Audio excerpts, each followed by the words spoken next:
I love you. The last thing my mother said to me before she died was, "I love you." I held her hand. I looked her in the eyes. And I believed every single word. What I did not know then, what I would not know for another 3 days, was that the woman who raised me, the woman whose funeral filled an entire church, with 300 people who all said the same things about her, the woman I had loved and trusted and grieved with my whole body, had spent 40 years keeping a secret so deep and so carefully buried that it would take me the better part of a year to fully understand what she had done, why she had done it, and what it had quietly cost every single person she had ever claimed to love. I thought I was grieving a mother. I was about to discover I had never really known one. My name is Ellen Marsh. I grew up in Galena, Illinois, a small town in the northwestern corner of the state where the streets are narrow and the winters come hard, and everyone has known everyone else's business for 3 or 4 generations. My mother, Margaret Marsh, was what most people in that town would call the moral backbone of the community. She was quiet about it. She did not advertise her goodness the way some people do. She simply lived it, day after day, year after year, decade after decade, until her goodness became so woven into the fabric of that place that most people in Galena could not imagine the town without her. When she died at 81, 312 people came to her funeral. I counted every one of them, not because I was proud. I counted because I was standing at the back of that church, and I was already starting to notice something in those faces that made me feel more alone than I had ever felt in my life. Before we go any further, let us know in the comments where you're watching from. We'd love to hear from you, and don't forget to hit that subscribe button so you never miss any of our upcoming videos. 3 days after we buried Margaret Marsh, I was alone in her house for the first time since the funeral. The casseroles the neighbors brought had been stacked in the refrigerator. My kids had driven back home. The last of the out-of-town relatives had said their goodbyes, and the silence that settled into that small house on Cedar Street was the kind of silence that only arrives after a long grief. The kind that feels both completely empty and impossibly heavy at exactly the same time. I had moved into her bedroom to begin sorting through 40 years of accumulated life. The clothes in the closet, the costume jewelry on the dresser, the stacks of old magazines she never could bring herself to throw away. I was almost through the dresser when I pulled out the bottom drawer and felt something catch. The drawer would not come all the way out. Something was stopping it from the underside. I reached underneath and felt it before I ever saw it. A key, taped to the underside of the drawer, with masking tape so old it had gone brittle and yellow. A small, flat, entirely unremarkable key. The kind you see at a bank, the kind that opens a safe deposit box. I pulled it loose and stood there in my mother's bedroom, holding it in my palm, and something inside me went very, very still. Not frightened, not suspicious exactly. Just still.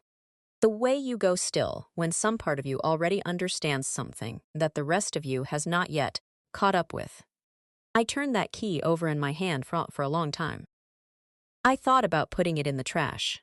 I have spent a great deal of time since then thinking about what my life would look like if I had done exactly that. I want to be honest with you about, because I think it matters for you to understand who I was going into this. My mother and I had not been truly close for many years.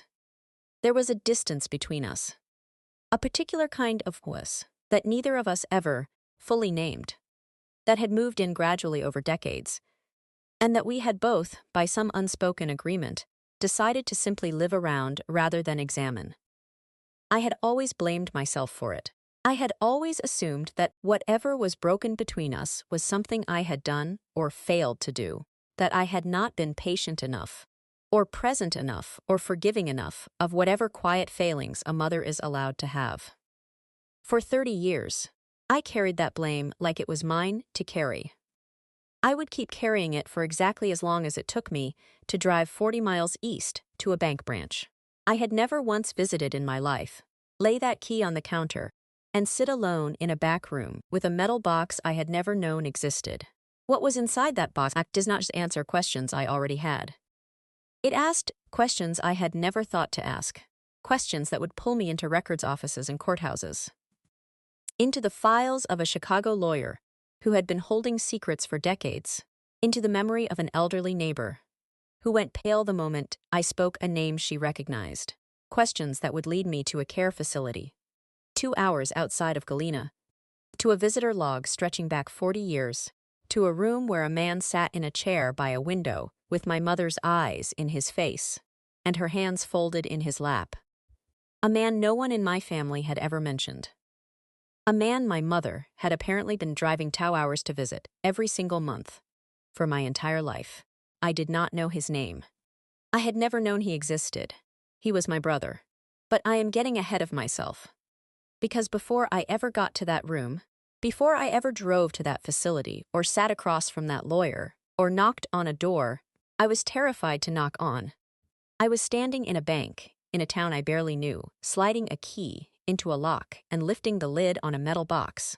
And what I found inside that box in those first 60 seconds would set the course of the next year of my life. Inside was a birth certificate that did not belong to me. Inside was a stack of bank statements showing money that should not exist, paid in regular amounts, month after month, year after year, from a source I could not identify. And inside was a bundle of letters, tied with kitchen twine, yellowed with age, signed not with a name but with a single capital letter. And when I began to read those letters, I understood for the first time that the woman who had held my hand 3 days earlier and told me she loved me had also been living a second life, directly alongside the one I thought we shared. My mother raised me alone. She always told me my father left when I was 4 years old, that he was a man named Ray Marsh, who could not handle the weight of a family, and simply walked away one morning and never came back. That was the story I was given. That was the story I grew up with, grieved with, and eventually made a kind of peace with. It shaped the way I thought about men, and about trust, and about what love could and could not hold. I never questioned it. Why would I? My mother said it. My mother, who sewed wedding dresses for strangers, who sat with the dying in the hospital, who put meals on sick neighbors' porches without ever leaving her name. My mother, who 312 people came to bury on a Friday morning in October. That woman told me my father left, and I believed her, and I built my understanding of my own life on that foundation for 56 years. And I am here to tell you, right now, that the foundation was a lie. There was a brother I never knew about. There was money that had no innocent explanation. There was a name I had never heard, a name that belonged to one of the most powerful families in our county, appearing over and over again in documents my mother had locked away and taped shut and hidden underneath a dresser drawer, where she must have believed they would stay forever. And there was a father who, as it turned out, had not gone anywhere at all, the man I had mourned as an abandonment my entire life. The man I had quietly, privately blamed for half the things that went wrong in my childhood, was still alive, had been alive this whole time, had been living 40 minutes away. And the story of why that was, and what my mother had done to make sure I never found out, is one of the most devastating things I have ever had to hold in my mind. Because the answer was not simple. The answer was never going to be simple. And when I finally understood the full shape of what my mother had kept from me, I was left with something I have not been able to put down since. Not anger exactly, though the anger came, and it was real. What I was left with was a question I am still not sure I can answer. Was she protecting me, or was she protecting herself? And is it even possible to know the difference when the person who could tell you is already in the ground? Before I tell you what was in that box, I want to be clear about something. I am not telling this story because I need sympathy. I am not telling it because I want you to think less of my mother, or because I need someone to tell me that what she did was wrong. I am telling it because for a very long time I believed that the silence in my family was mine to carry. That the things left unspoken between my mother and me were my fault, the result of some failure in me as a daughter, as a person, as someone who never quite figured out how to get close to the woman who raised her. I carried that for decades.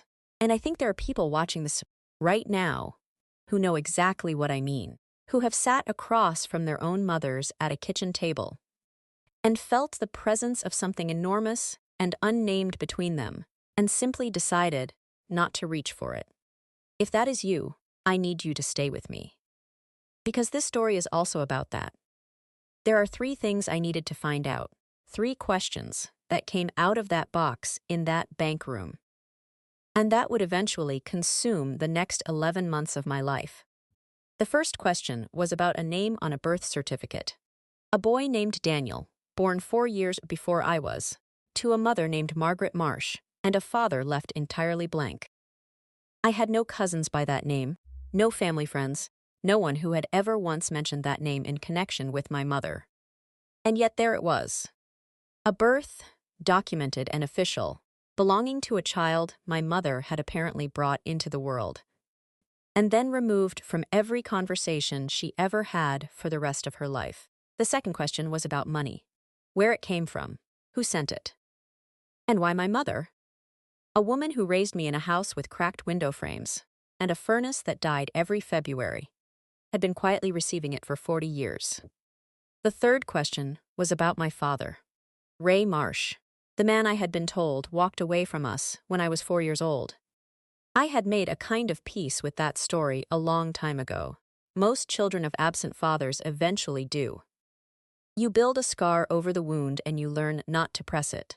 But the letters in that box, the ones signed with a single capital letter, written in language that was neither warm nor casual, referenced arrangements and obligations and conditions in a way that made me wonder whether the story of Ray Marsh leaving was really a story at all, or whether it was something my mother had constructed and maintained with the same careful, quiet precision she brought to everything else in her life. I had 3 questions going into this. By the time it was over, I had answers to all 3. And every single one of them broke something in me before it rebuilt something else. Margaret Elaine Marsh was born in the summer of 1942, the third of 4 children in a family that had very little in the way of money, and a great deal in the way of expectation. Her father, a man named Harold, worked the river and came home tired and sometimes difficult. And her mother, Ruth, took in ironing from the wealthier families in town to fill the gaps. Margaret learned to sew from her grandmother before she was 10 years old. By the time she was a teenager, she was good enough at it that women in the neighborhood began asking her to hem their dresses and take in their waistbands, and she charged them a few dollars when they insisted on paying. And nothing at all when she could tell they couldn't really afford it. That quality, the one where she gave more than she took and never made you feel the difference, was something she carried her whole life. It was so deeply and consistently hers that most people who knew her simply accepted it as a fact of who she was, the way you accept that the sky is blue or that the river runs north. She married young, as women in Galena often did in that era. She was 23 when she married the man I grew up calling my father, Ray Marsh, a quiet and unremarkable man who worked at the hardware store on Main Street, and who, by all accounts, was decent enough in the way that many people are decent, without being particularly memorable about it.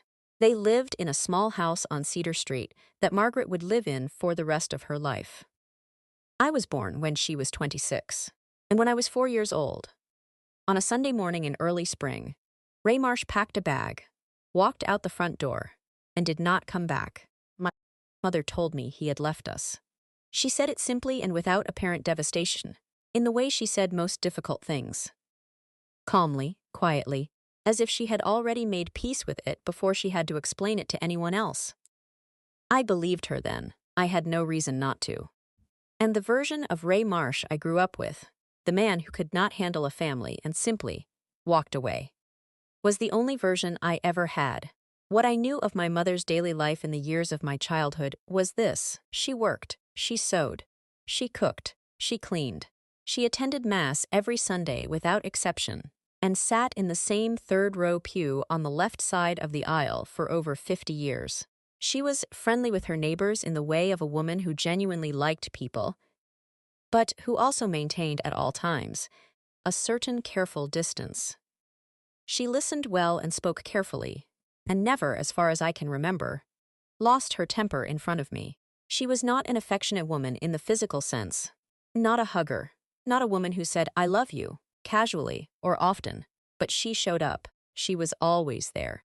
She came to every school play and every parent-teacher conference and every single one of the track meets I competed in during high school, and she stood at the edge of the field with her arms crossed and her chin up, watching.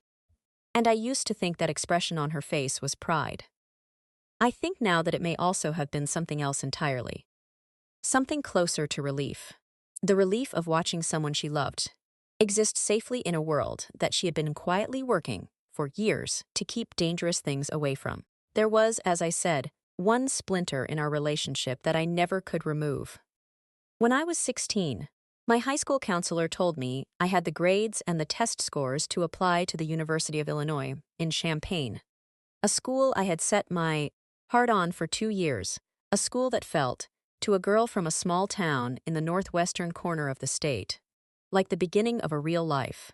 I came home that afternoon and told my mother, and she smiled and said that was wonderful, and for the next year I built my entire future around that school in my mind. I went over brochures at the kitchen table. I dreamed out loud about what I was going to study, what my dorm room would look like, who I was going to become. And then, in the spring of my senior year, my mother sat across from me at that same kitchen table and told me the money was gone. Not low, not reduced, gone. She was sorry, she said. There was just nothing left. I would have to stay local. I would have to attend the community college in town, and transferred later if I could manage it. I sat across from that woman, and I did not cry, because she looked like she was already carrying something heavy, and I did not want to make it heavier. I adjusted. I moved on. I built a life. But that moment, the spring afternoon, the brochures I had to put away, the future that quietly folded itself up and went somewhere else, lived in me for 30 years as a persistent and minor wound. And it was one of the first things I thought of when I saw the bank statements in that box. There is one more thing I should tell you about Margaret Marsh before we go any further into what she hid, because it matters to what comes later. There was a photograph on the mantelpiece in our living room when I was a child. A black and white photograph in a plain wooden frame showing a young woman. My mother, clearly, though she looked very young in it, perhaps 19 or 20. Standing beside a man I did not recognize, in front of a building I could not identify. I asked about it once. I was maybe 7 or 8 years old. I pointed at the man and asked my mother who he was. She took the photograph off the mantelpiece, put it face down in a drawer, and told me it was nobody. I never saw it again after that. Not in the living room, not anywhere else in the house. It simply vanished. I had forgotten about that photograph entirely until I was standing in that bank room with a birth certificate in my hand and a name I had never heard before on a document that had no father listed. And I remembered it the way you remember things you should have understood much earlier.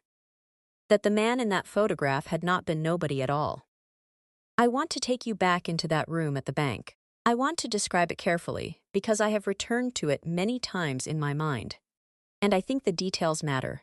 It was a small room, barely bigger than a walk-in closet, with fluorescent lighting and a table that was slightly too high and a chair that was slightly too low, and the whole thing had the feel of a space designed for privacy rather than comfort. The teller who led me back said nothing beyond what was necessary. She set the box on the table, told me to take as long as I needed, and pulled the door closed behind her. I sat alone with my mother's box, and I did not open it for what felt like a very long time. There was a particular quality to the silence in that room. The kind of silence that feels like it is waiting for something. I opened the lid. The birth certificate was on top of everything else in the box. as if my mother had placed it there deliberately, as if she had organized these documents at some point and made a decision about the order in which they should be found. The child's full name was Daniel Edward Marsh. His date of birth was listed as March 14, 1966, which made him 4 years and 2 months older than me. His mother was listed as Margaret Marsh, age 23, at the time of his birth. The space for the father's name was blank, not crossed out, not redacted. Blank in the way of a form that was never completed, a question that was never answered, a truth withheld from an official document, the same way it had been withheld from everything and everyone else for decades. I looked at that birth certificate. For a long time, I turned it over. I held it to the fluorescent light, as if looking at it from a different angle might make it make sense. It did not make sense. My mother had a child 4 years before I was born, and had apparently decided, at some point between that March morning in 1966 and the day she died, that I would never know about it. Beneath the birth certificate were the bank statements. There were decades of them, organized by year, and held together with rubber bands that had dried out and crumbled when I tried to remove them. The earliest ones went back to 1969, and the most recent ones were from just 3 years before her death. Every single statement showed the same thing: a monthly deposit, regular as clockwork, in amounts that started at $200 in the earliest years, and climbed gradually over the decades to over $2,000 a month by the time they stopped. The deposits always came from the same source: a trust account with a name I did not immediately recognize, represented by a law firm based in Chicago. Over the course of 40 years, those deposits added to a sum that would have been, for a woman living alone in a small house in Galena, Illinois, genuinely significant. My mother had been receiving money from an unknown source for my entire life, and she had spent my entire childhood telling me we were broke. I need you to understand what it felt like to sit with that information. It is easy to hear it and reduce it to something simple: a woman who had money and hid it from her family. But it was not simple, because the college fund, the money that was supposed to take me to Champaign, the money my mother told me on a spring afternoon, had simply run out. I found the record of it in that stack of statements. It was there because I was looking for it. In the way you look for something you are not sure you want to find. In the statement from the year I was 16, there was a single large transfer. Almost the entire balance of a separate account my mother had apparently been building for years. The account, she told me, was meant for my education. Moved in one transaction to a different account. The date of that transfer was in February of my junior year of high school. 8 months before she sat me down and told me the money was gone. She had moved it herself. Deliberately, for a reason I could not yet name. The letters were the last thing in the box. There were 11 of them, each on plain paper, in a plain envelope, with no return address, each one signed at the bottom with the letter D. They were not love letters. I want to be very clear about that, because when I first described them as letters signed with a single initial, the mind naturally goes to a secret romance, a hidden affair, the kind of private correspondence that people hide from their families out of shame. These were not that. The language was formal, measured, and cold, and the content, once I read them carefully, was unmistakably the language of an arrangement, of an agreement between two parties who each had something the other needed, and who had decided, at some point a long time ago, to formalize that into something that looked almost like a contract.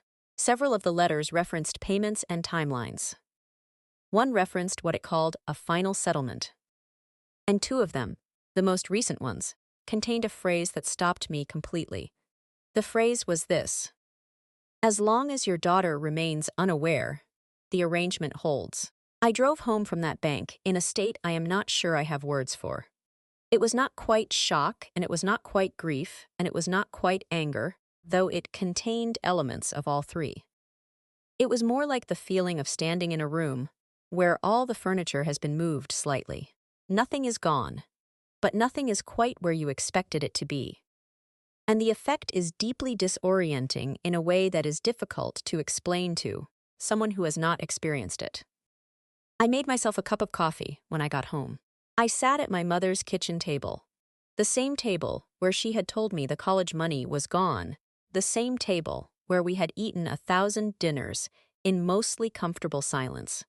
And I spread the contents of that box in front of me and started at the beginning. The birth certificate, the bank statements, the letters.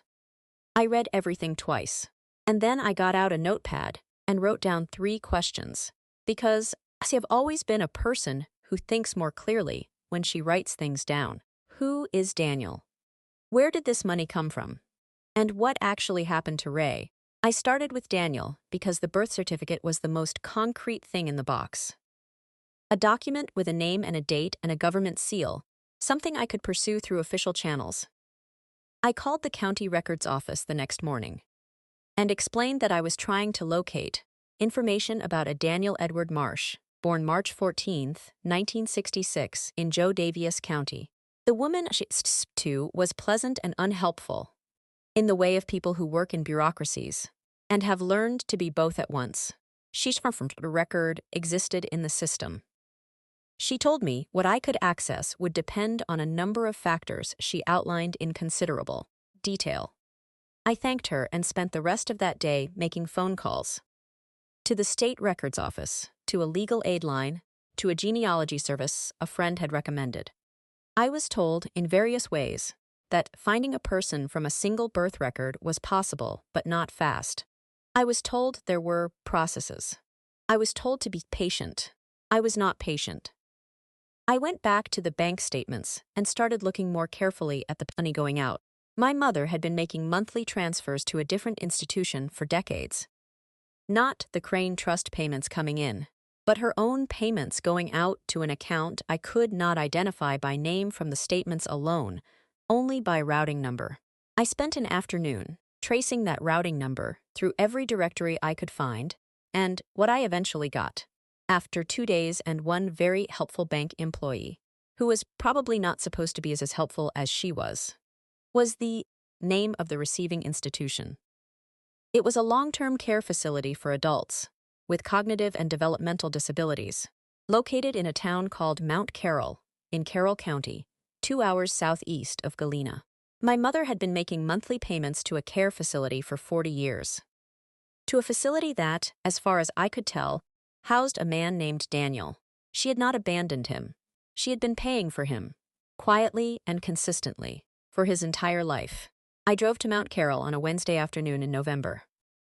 The facility was a low, quiet building set back from the road behind a line of old elm trees. The kind of place that is clean and well-maintained, but that carries, the way all such places do, a specific atmosphere of time, having moved differently inside its walls than it does outside. I went to the front desk and explained who I was and why I was there.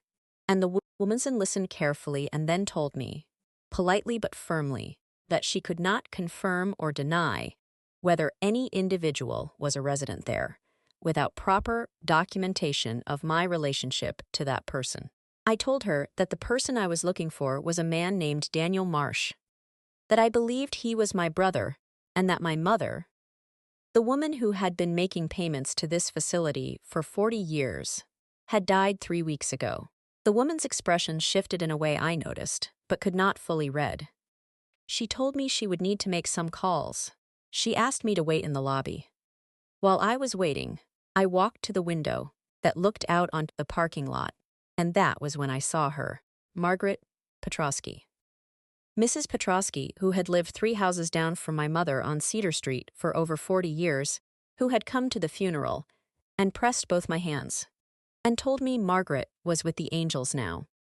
She was walking out of the facility toward her car. I knocked on the window. She looked up, and what I saw on her face when she recognized me was not surprise. It was something closer to dread. I went outside and called her name. She stopped walking, but she did not turn around right away.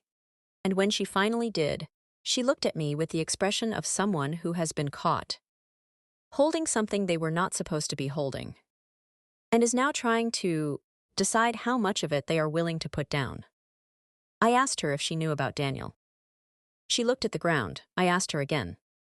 And she said, very quietly, "Your mother did a hard thing. Ellen, don't you go judging her until you've stood where she stood." Then, she got into her car and drove away. She did not answer her phone for the next 2 weeks. I went back inside and waited another 40 minutes before the woman at the front desk returned and told me, apologetically, that she could not grant me access to a resident without proper documentation, a DNA verification, or a legal relationship confirmation before any visit could be arranged. I thanked her and turned to leave. And just before I reached the door, she said something that stopped me cold. She said it carefully, in the tone of someone choosing their words precisely. "Ms. Marsh, I should let you know. You're not the first person to come here asking about this in the past month." I turned around. I asked who else had been asking. She shook her head and said she was not able to share that. I walked to my car and sat in the parking lot for a very long time. Someone else had been asking about Daniel. Someone else knew he existed, and I had absolutely no idea who.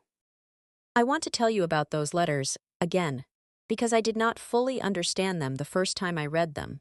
When I got home from Mount Carroll, I went back to all 11 envelopes and read each one more slowly and more carefully, and what I understood this time was the chronology. The letters were not from a single period. They spanned decades. The earliest was dated 1971. The most recent was dated just 4 years before my mother died. Someone had been writing to my mother, in that careful and deliberate and fundamentally cold language, for over 40 years. And the content of those letters, read in order, told a specific story. Not of a friendship, not of a romance, not of a family staying in loose contact across distance. They told the story of two people bound to each other by an agreement that neither of them had chosen freely, maintaining that agreement through the language of obligation and condition that had, over the decades, become almost routine. The early letters were harder in their tone, more direct about expectations. Several of them from the 1970s and early 80s referenced what would happen if my mother failed to hold up her end of whatever had been agreed between them. The phrasing was always indirect. Nothing that would read as obviously threatening to someone without context. But the meaning underneath it was clear enough. There were conditions. There would be consequences for failing to meet them. By the letters from the 90s and early 2000s, the tone had shifted toward something more transactional, as if both parties had long since accepted the terms and were simply maintaining the arrangement. But that phrase I mentioned earlier, "as long as your daughter remains unaware, the arrangement holds," appeared in 3 different letters across 3 different decades. My existence, apparently, was a variable in whatever this was. My mother's silence about whatever had happened was purchased, at least in part, by keeping me from knowing about any of it. I had been trying to identify the law firm managing the trust since the day I found the bank statements, and I finally got somewhere on a Friday afternoon when a paralegal at a records office in Chicago, clearly at the end of her workday and with very little patience left, read me back the full name associated with the account number I had provided. The firm was Halloran and Associates, and the trust it administered was called the Crane Family Trust. I wrote the name down. I stared at it for a long time. The name Crane meant something in Joe Daviess County. If you grew up in that part of Illinois, you knew it. Walter Crane had been one of the most prominent men in the region for decades. A landowner, a businessman, a man whose name appeared on a memorial wing of the regional hospital, on a plaque inside our church, on the most elaborate headstone in the cemetery on the north side of Galena. He had died about 6 years before my mother, at 84, and somehow that name was connected to money that had been flowing into my mother's account every single month for 40 years. The question of who else had been asking about Daniel at that care facility stayed with me through all of this. The obvious answer was someone from the Crane side. A family member, perhaps someone administering the estate, after Walter Crane's death, who had discovered the trust payments and needed to understand what they had been for. That was the most logical explanation. But there was another possibility. One I turned over in my mind late at night and could not quite dismiss. What if Daniel himself had found a way to ask? What if, behind whatever walls his life had been built inside of, someone had been asking on his behalf, trying to find out what had happened to the woman who had been visiting him every month for 40 years, and had now stopped coming? I did not know, at that point, anything about Daniel's condition, or his daily life, or how much he understood about the world, outside that building. I only knew that my mother had been visiting him in secret, for my entire life, and was now gone, and I could not bear to sit with what that absence might feel like from the inside of those walls. I drove back to Galena that weekend and knocked on Margaret Petrosky's door again. She answered this time. She did not invite me in, but she stood in the doorway and looked at me with that same weighted expression from the parking lot. The look of someone holding more than they intend to give. And I told her that I needed to understand what my mother had been carrying. I was not there to judge, I told her. I just needed to understand. Mrs. Petrosky was quiet for a long time. Then she told me that she had known about Daniel since the early 1970s. She had gone to the facility once, just once, with my mother, on a visit she had not been invited on, but had somehow ended up accompanying. She said, my mother had cried the entire way there and the entire way back. She said, my mother had never spoken to her about it directly before or after, and that she had honored that silence, because it was clear, from the look on Margaret's face that day, that the silence was not about shame. It was about something else. Something, Mrs. Petrosky said, that involved a man whose name she had heard only once, spoken by my mother in a voice she had never heard her use before or since. The name was Walter Crane. I called the law firm of Halloran and Associates on a Monday morning in December, almost 2 months after I found the box. I was prepared for a wall of professional silence. The careful, polite obstruction that lawyers deploy when someone is asking questions they are not authorized to answer. What I was not prepared for was what happened instead. The associate who answered took my name and my mother's name and put me on hold for 8 minutes. When he came back, he told me that the senior partners, Mr. Halloran himself, would like to speak with me in person at my earliest convenience. He offered me an appointment for the following Thursday. I accepted before he finished the sentence. The office of Halloran and Associates was on the 17th floor of a building in the Loop, with windows looking north over the city and a waiting room furnished in the understated way of a practice that had been handling serious money for a very long time. Mr. Halloran himself was in his mid-70s, a compact and precise man with silver hair, and the manner of someone who had spent 50 years listening to difficult things and learned to respond to all of them with the same measured calm. He offered me coffee. I declined. He settled himself behind his desk and looked at me for a moment, with an expression I could not quite categorize. And then he said something I have thought about many times since. He said, Mrs. Marsh, your mother anticipated that you might eventually find your way to me. She asked me, a number of years ago, to use my judgment about how much to share with you if that happened. Given the current circumstances, I have decided that you are entitled to know everything.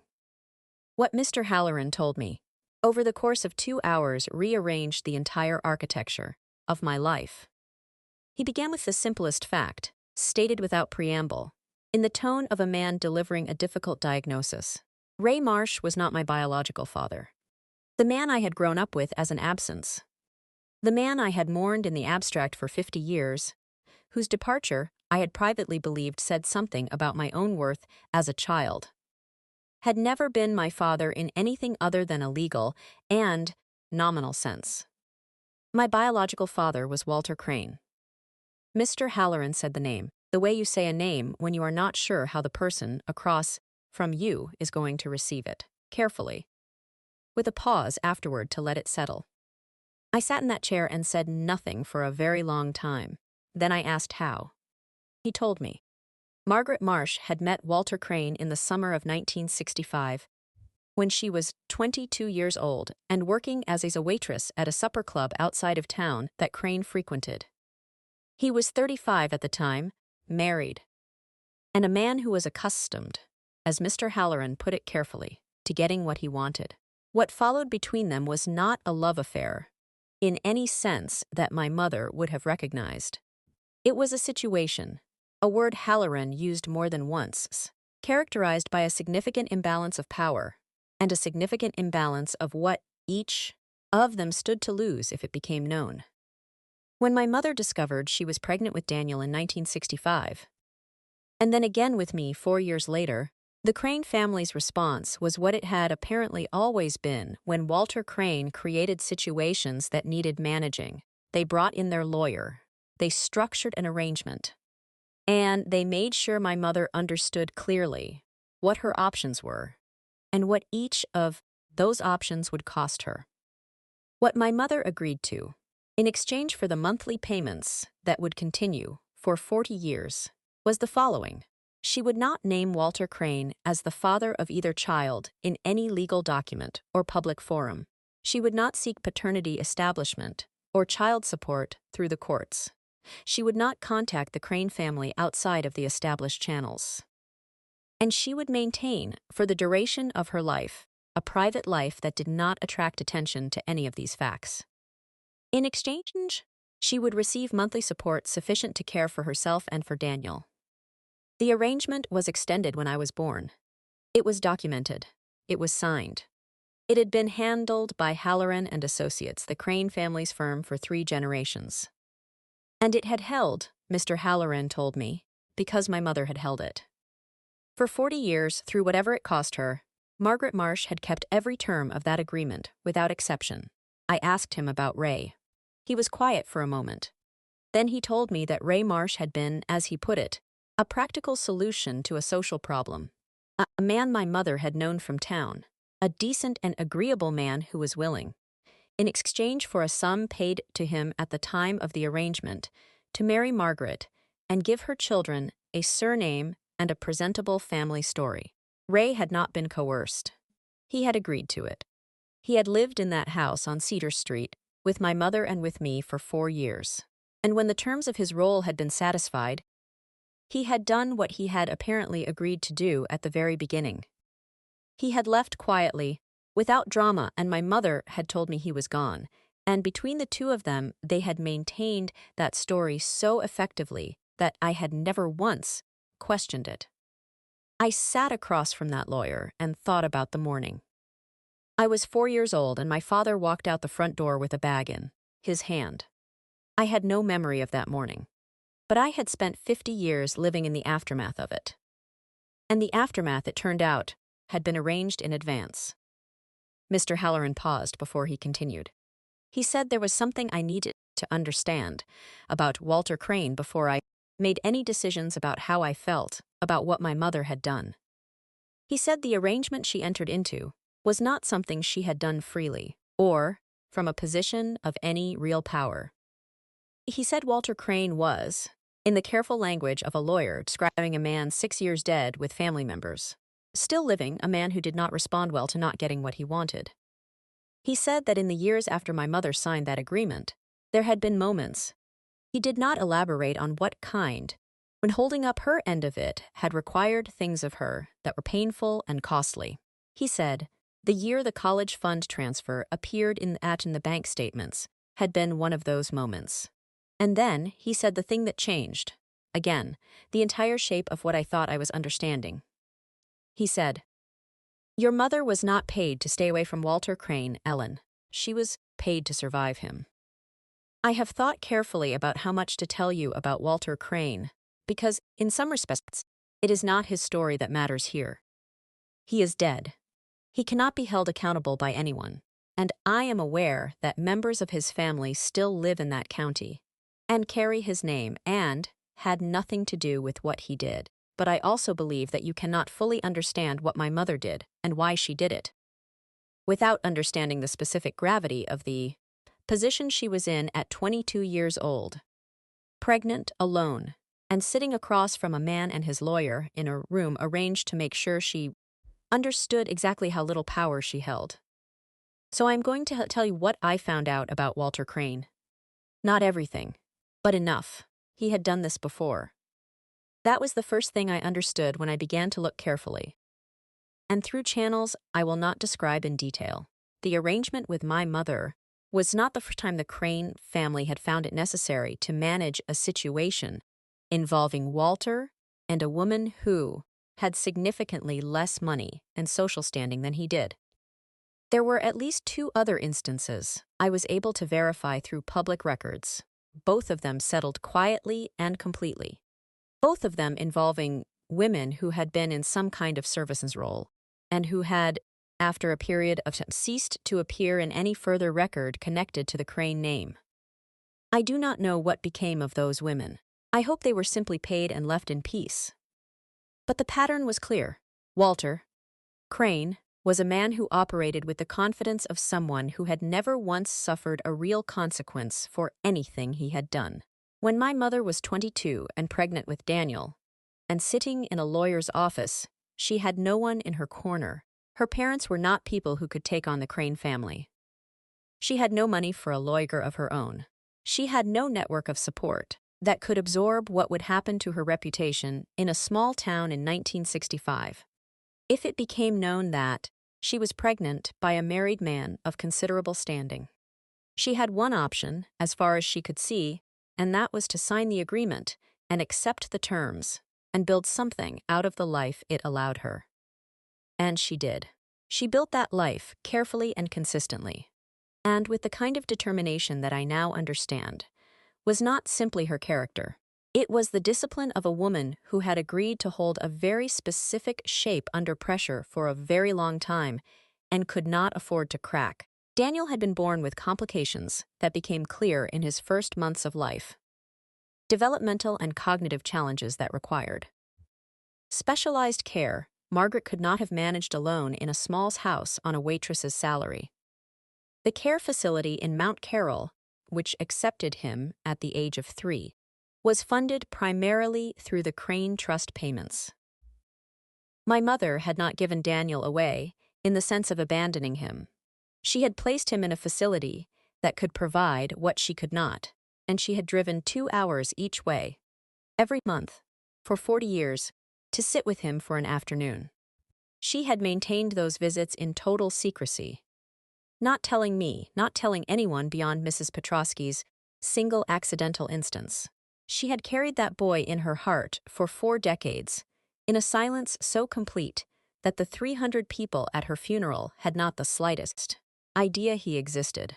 I think about the weight of that silence sometimes. I think about what it requires of a person to love someone that completely, and that quietly for an entire lifetime.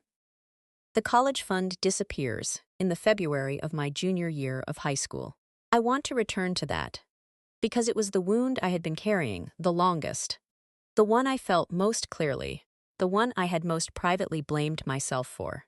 The year I was 16 was the year that Walter Crane, approaching the end of his business career and restructuring his estate and various financial arrangements, sent a communication through his lawyer indicating that the terms of his arrangement with my mother needed to be renegotiated. Specifically, there were parties within the Crane family.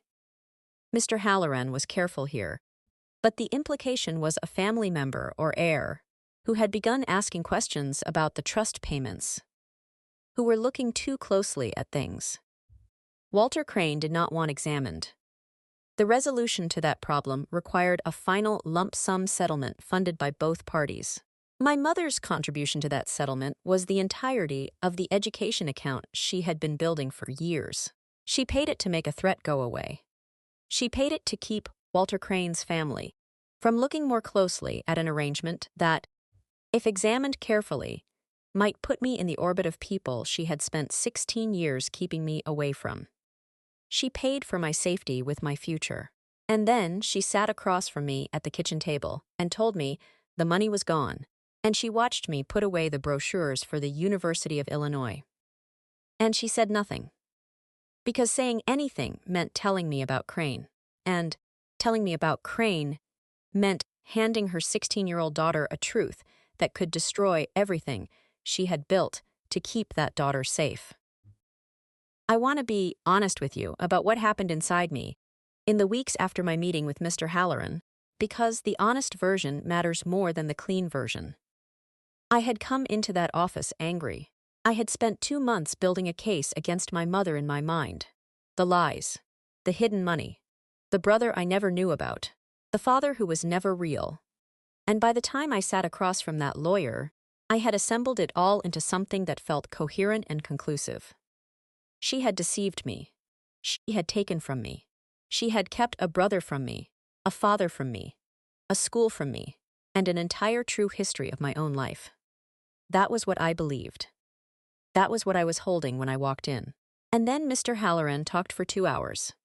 And by the time I stood up and walked to the elevator and pressed the button and waited for the doors to open, I did not know what I was holding anymore.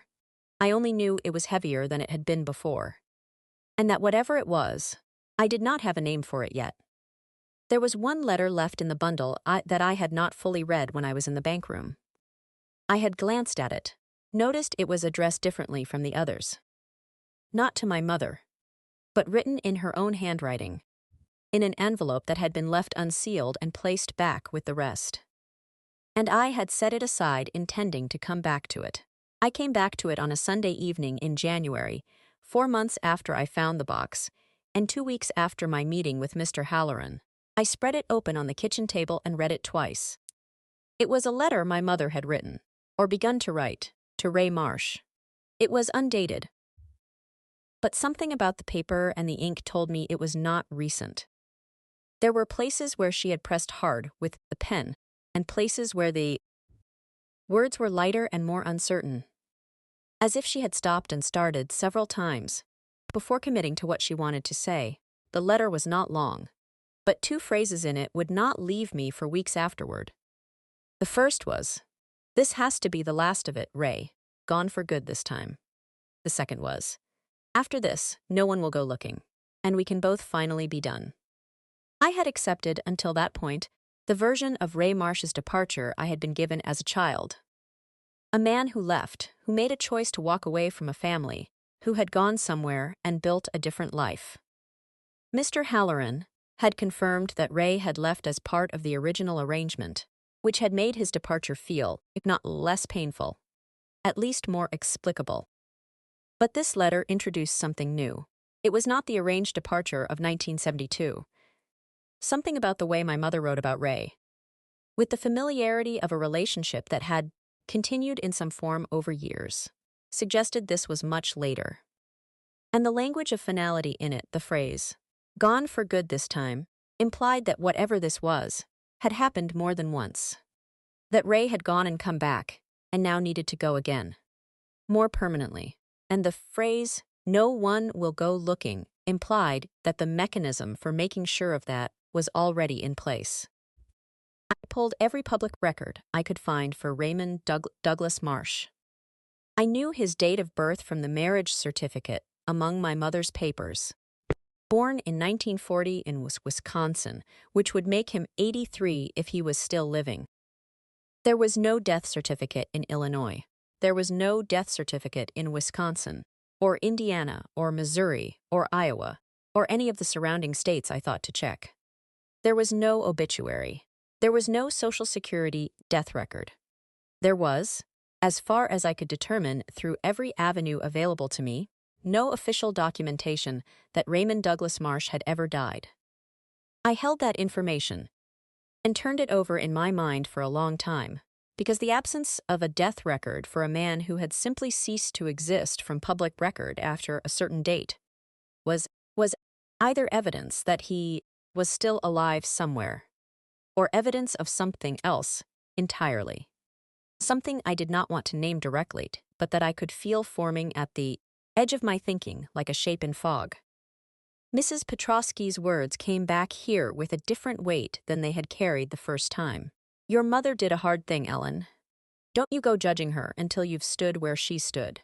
I had understood that originally as a reference to Daniel, to the sacrifice of placing a child in care, to the years of secret visits, to the pain of loving someone in silence. I understood it differently now. I called Mrs. Petrosky again. This time she answered on the second ring, and this time she was more ready to talk. As if she had been waiting for me to reach the right question, before she could say the thing she had been holding. I told her about the letter. I told her what it said. She was quiet for a long time. Then she told me that Ray had come back to Galena once, in the mid-1980s. She did not know the details of what happened. What she knew was that my mother had been frightened during that period. More frightened than Mrs. Petrosky had ever seen her, and that after whatever took place, Ray was gone again. And Margaret had been, for several months following, not entirely herself. She said she had asked my mother was about it once, and Margaret had said only that it was handled, and that she did not want to speak of it again. Those were her exact words. It is handled. I found Ray's younger sister through a mutual contact in the county, a woman named Loretta, who was 91 years old, and still living in the same house in Wisconsin, where she had grown up. I called her on a Thursday afternoon and asked as directly as I could manage whether her brother Raymond was still living. There was a pause on the line. Then Loretta said, "Well, yes, as far as I know, Ray's been right here the whole time." I asked what she meant by right here. She told me that Ray had been living quietly in a small community in northern Illinois for many years. She gave me the name of the town. It was 40 minutes northeast of Galena. He had been 40 minutes away from me for, as best I could calculate, the better part of 30 years. I put the phone down and sat with that for a long time. Then I wrote the address in my notebook and closed it, because before I drove 40 minutes northeast, there was somewhere else I needed to go first. I had finally received the documentation the facility required. I was going to go back to Mount Carroll. I was going to meet my brother. The drive to Mount Carroll on that February morning was one of the quietest drives of my life. I had prepared for it the way you prepare for something you have no script for. Which is to say, I had not really prepared at all. I had the documentation the facility required. I had my mother's death certificate, my own birth certificate, and a letter from Mr. Halifloren confirming my biological relationship to Daniel Marsh through the terms of the Crane Trust. I had a bag on the passenger seat with a container of homemade oatmeal cookies, because I did not know what else to bring, and I needed something to do with my hands during the hour I spent making that decision. And I somewhere underneath all of that practical preparation, a feeling I could not name clearly. Not quite fear and not quite anticipation, but something that sits in the chest, the way important things sit in the chest. When you know that the world before you walk through a particular door is going to be different from the world after. His caretaker was a woman named Patricia who had worked at the facility for 22 years. She met me in the lobby before she brought me to him. And she was a tall and warm woman with the unhurried manner of someone who has spent 2 decades moving carefully through the world of other people's most private vulnerabilities. She told me about Daniel before I saw him. She told me he was 60 years old, that he was nonverbal but communicative in ways that the people who knew him well had learned to read over the years. That he was gentle, that he was at his best on clear mornings, which that morning was. And then she told me that my mother had come every month without fail for 20 years before she switched to every 6 weeks. And then, in the last 2 years of her life as her health declined, every 2 months. She told me that Margaret always brought the same things. A photograph book she had made and continued adding to every few years. The oatmeal cookies. And, when Daniel was going through a particularly difficult stretch, a small music box that played a tune Patricia did not know the name of. She said, Daniel always reached for the music box first. He was sitting in a chair by the window when Patricia brought me in.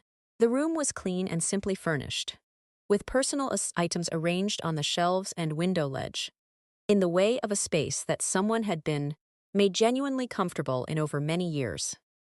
There were photographs on the wall, small prints of Galena across the seasons, a church in winter, a street I knew, and there were drawings on one walls, simple and bold and confident, made by someone who worked in color without hesitation. He was looking out the window when I came in. He turned when he heard the door, and when he saw Patricia, he smiled. A wide, unguarded smile, the kind that arrives before the mind has any chance to moderate it. And then his eyes moved to me. He looked at my face for a long time, and something in his expression changed, opened, in a way I cannot put into language with any precision, and that I will not forget for as long as I live. He had my mother's eyes. He had her hands, the particular shape of the palm, the way the fingers rested quietly. And he had, in the architecture of his face, something I had only ever seen in one other place. In the mirror.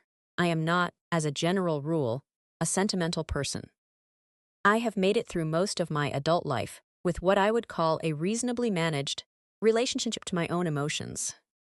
I sat in that chair across from my brother, and I was not reasonably managed at all. I held myself together for about 4 minutes, and then I stopped holding it together entirely. Patricia, to her very great credit, simply put a box of tissues beside me and left the room, and I sat there with Daniel and cried in a way I had not cried since I was a child. The full, unguarded kind of crying that you only do when you have finally stopped pretending that something is not as heavy as it actually is. Daniel watched me with those familiar eyes and reached out, after a while, and placed one of his hands over mine on the armrest. He had our mother's hands. I kept thinking that. He had our mother's hands. Patricia came back after a while and talked while I listened, still pulling myself together, and what she told me about those visits over 22 years. Quietly dismantled every remaining piece of the version of Margaret Marsh I had constructed in my grief and my anger over the previous 4 months. She told me my mother had never missed a scheduled visit without calling ahead. She showed me a plain composition book filled with my mother's small, careful handwriting, a record she had kept of each visit, noting what Daniel had been doing that month, what had made him happy, what had been difficult. She told me my mother had argued, more than once, with facility administrators when she felt Daniel's care was inadequate, and had won those arguments because she was the kind of woman who did not raise her voice, but who did not stop either. She told me that in the last years, when the drives were becoming difficult, and my mother's health was declining, Margaret had called the facility every Sunday evening just to hear from Patricia how Daniel was doing. Every Sunday. Without fail. For years, my mother, who had not shown me obvious affection in decades, who had maintained a careful distance from me, that I had spent 30 years quietly blaming myself for, that same woman had loved her son with a ferocity and a consistencies that she had apparently decided she was not allowed to spend openly on me. I am still working out how I feel about that. I think I will be working it out for a long time. I stayed for 3 hours that first day. I came back the following month. And the month after that. I bring the oatmeal cookies every time. He always looks toward the door when I arrive. And he always smiles that wide, unguarded smile, and he always reaches for my hand eventually. We are learning each other slowly. The way you learn things when the ordinary channels of learning are not available to you. Through patience and repetition, and sitting together in a room while the light changes through a window, being willing to let that be enough for now. I have 40 years of his life to catch up on. I have 22 years of Patricia's stories. I have the composition book filled with my mother's handwriting. It is more than I had before. It is not nothing. I drove home from Mount Carroll that February afternoon and thought about forgiveness for the first time, in a way that felt real rather than theoretical. I thought I finally understood the shape of what my mother had done. I thought the worst of it was behind me. The next morning, I got up and drove 40 minutes northeast to a town called Savannah, Illinois, to knock on the door of a man named Ray. The house was a pale yellow bungalow on a street lined with old maples, in a neighborhood that had the look of a place that had been comfortable for a long time and was not particularly interested in changing. There was a bird feeder in the front yard, and a pair of boots on the porch, and a light on in what I assumed was the kitchen. I sat in the car at the curb for a few minutes. I was trying to identify what I was feeling and having difficulty with it, in the way that you sometimes cannot name an emotion when you have been moving too fast for too long to sit with anything fully. I was not sure what I wanted from this man. I was not sure whether I was angry at him or simply curious about him, in the way you are curious about something that has been missing from the story of your own life for longer than you can remember. I got out of the car and walked up the path and knocked on the door. He answered it himself. He was 83 years old and thin, in the way of elderly men who have stayed physically active, with white hair and careful eyes, and the look of someone who had been expecting a version of this day for a very long time, and had spent considerable energy deciding how to face it. He looked at me and he knew who I was immediately. That was plain from his expression, which did not show surprise so much as a quiet and settled resignation. The face of a man who has been waiting for a debt to come due and has decided he is prepared to pay it. He invited me in without hesitation. He made coffee without asking whether I wanted it. And for the next 2 hours, he told me the truth about what happened. His version of it, carefully and without self-justification, and also without pretending that what he had done was anything other than what it was. The story of why Ray was alive and 40 minutes away was, in the end, not a dark one. He had not been made to disappear in any way that required a crime. The letter my mother had written, the one I had spent weeks turning over in my mind with the full weight of those phrases about being gone for good, was a letter about a final payment. Ray had come back to Galena in the mid-1980s, not out of any claim on my mother, but because he was, at that time, in financial difficulty, and had decided that his previous cooperation with her arrangement entitled him to more support than had been agreed. He had not threatened her in any way that crossed a legal line. He had simply appeared and reminded her of what he knew, and made clear that his continued silence carried ongoing value. My mother had responded by meeting with Mr. Halloran and authorizing a final payment from the trust, a payment that settles, in legal terms, any further claim Ray might make. The letter was written after that settlement was signed. Gone for good this time meant the financial arrangement was permanently closed. He had agreed in writing to have no further contact. It was handled.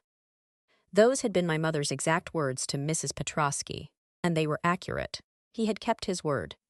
He had moved to Savannah and built a quiet life, and he had not contacted my mother or me again. I asked him if he had known about Daniel.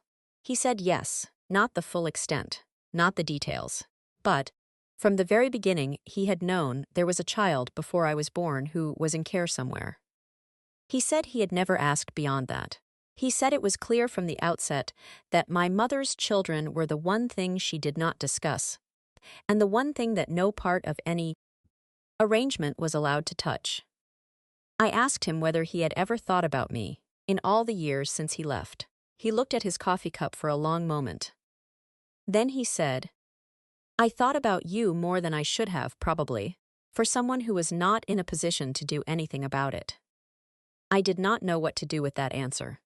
I still do not.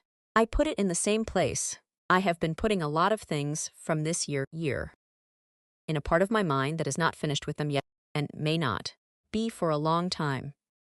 I drove back to Galena that afternoon and sat in my mother's kitchen for the last time before I put the house on the market, and I thought about the box, about the key taped under the drawer with its brittle yellow tape, about the careful arrangement of what was inside. Birth certificate on top, bank statements in order, letters tied with kitchen twine, and underneath all of it, that unsealed letter to Ray, placed there deliberately, ready to be found. Mr. Halloran had told me, at the end of our meeting in Chicago, that my mother had come to his office 3 years before she died and changed his instructions. She told him that the clause in the arrangement requiring my ignorance had been in place for my protection, while Crane was alive but was no longer necessary after his death. She made a decision in the last years of her life that I deserved to know the truth. She had just decided to let me find it myself rather than hand it to me. The box, the key, the order of the documents. She had arranged all of it. She had known I would clear that dresser. She had counted on it. She had planned the whole thing, and then gotten into her bed on Cedar Street, held her rosary, and waited for me to come home and start pulling drawers. There is one thing I cannot resolve. I have turned it over from every angle, and I cannot make it settle into anything clean or final. In the bank statements from the early 1990s, there is a period of 8 months, during which the regular deposit from the Crane Trust doubled, not increased, doubled. And then at the end of those 8 months, it returned to its original amount and stayed there for the remaining decade of the arrangement. I asked Mr. Halloran about it. He told me he was not able to speak to the specifics of that period, and that it was outside the scope of what he had been authorized to share. I asked Mrs. Petrosky. She told me the early 1990s were a difficult time, in the same tone she had used to describe the mid-80s, with the same weighted pause and the same look of someone holding more than they intend to give. I do not know what happened during those 8 months. I do not know what my mother did, or said, or agreed to cause those payments to double. I do not know whether in that moment she was protecting herself or protecting me, or both at once. I do not know whether, if I found the answer, I would feel better or worse about everything else. I have decided, for now, to let it stay unknown. Not because it does not matter, but because I have come to understand that my mother was a full and complicated human being, and full and complicated human beings contain things that resist the kind of final accounting we want to apply to them once they are gone. It has been 14 months since I found the box. I want to tell you where things stand now, because I think the story deserves an honest ending and not a neat one. The house on Cedar Street sold in April. I sorted through everything in it twice before I called the realtor. Every drawer, every shelf, every box is in the attic. And I did not find anything else I was not supposed to find. Whatever other things my mother carried, she took them with her, or destroyed them long before she died, or simply held them inside herself for 81 years, until the holding was no longer required. The sale went through on a Thursday. I signed the papers at a table in a conference room, drove back to my own house, and sat in my car in the driveway for 20 minutes before I went inside. I did not cry. I had done most of the crying in Mount Carroll. I see Daniel every 6 weeks. Patricia tells me that he recognizes my footstep now, that he turns toward the door before it opens on the days I come. I bring the oatmeal cookies every time.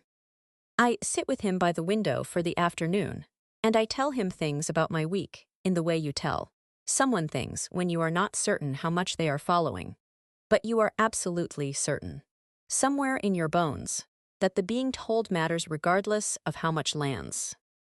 I have brought him photographs of our mother that he has not seen before. Pictures of her, young, from before either of us was born. From the years when she was still the girl in the photograph, that used to sit on the mantelpiece and that I was never allowed to ask about. He holds those photographs carefully. He looks at them for a long time. I cannot know what he understands about what they mean, but I know what it means to me to be there when he holds them. I have spoken to Ray Marsh twice since that morning's in Savannah. The conversations have been brief and careful, in the way of two people connected by a history that neither of them fully chose, and who are still deciding what, if anything, they want to build from that connection going forward. He is 83 and he is not well. I do not know whether we will find our way to something that looks like a relationship before that window closes. I am trying to make peace with not knowing, which has become something of a practice this past year. Making peace with not knowing, sitting with questions that resist clean answers, deciding which unresolved things deserve more time and which ones deserve to be set down and left. It turns out there is a specific kind of work involved in revising your understanding of a person after they are gone. It is different from grieving them. It takes longer, and it asks different things of you. You cannot argue with the person. You cannot ask them to explain themselves in real time. You have only what they left behind. The documents, the letters, the choices, the life shaped around a secret. And you have to make meaning from all of it without their help. I think about what my mother must have felt in the years when the distance between us was at its widest. The years when I was a grown woman with my own children, and a quiet resentment I never fully put into words. About the college fund, about the silences, about the feeling that I was never quite able to close the gap between us. No matter how many times I sat at that kitchen table and tried. I think about her driving to Mount Carroll every month, and coming home, and cooking dinner, and calling me on Sunday evenings, and asking about my kids in that careful, precise way she had. I think about her knowing, the whole time, that there was a version of herself I was not allowed to see. I think about the cost of that, the particular loneliness of loving people through a wall you built to protect them. Never being able to take the wall down, dying with it, still standing between you and everything you could not say. I do not know whether she was at peace with that. I do not know whether she believed, in her last years, that she had made the right choices. I know that she made the choices she believed she could survive. And I know that in the end she left the door unlocked.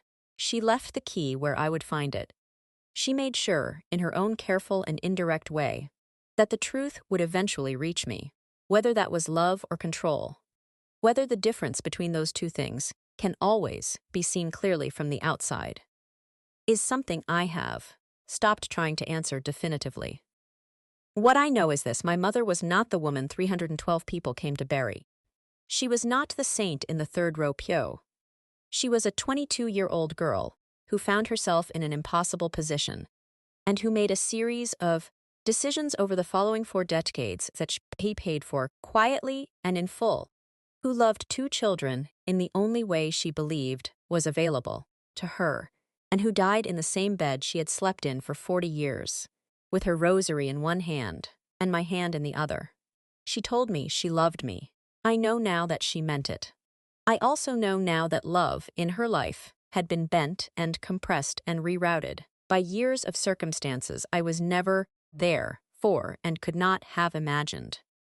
What came through to me was imperfect and incomplete, and sometimes felt more like distance than love, but it was what she had to give after carrying everything else.